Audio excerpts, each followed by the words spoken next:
болдың ба? Болмасын нәрсе.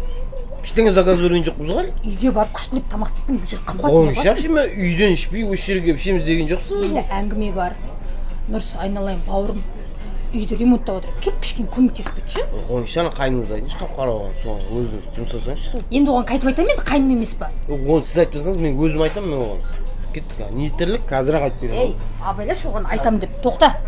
Тірліктер бітіріпсі, ремонттан ма? Дұрыс айтасың, кегің жақсы болды. Ана кафель дұрыстап жабыстыршы, өткендегі аналар дұрыс жабыстырмай кетіпті. Жөн, соның бәрін бітіріп тастайық деймін, жүрсеш? Дұрыс айтасың, ананы да бітіріп тастайшы, ана есікті тоқылдататын бар ғой, тық-тық дейтінде. Соны істеп тұршы, сен күшті істейсің ғой соны. Жөн, түсініп тұрмын ғой, мен оның бір өзінің қолын... Істей берсе, саған бір мешать етіп жатыр ма? Барып істесе, әніңіз қызық қой, істей берсін да. Не дейді? Мынаған қолын діңгейін, өзім істей берейік, қойшы, жүріңізші. Отыра бер.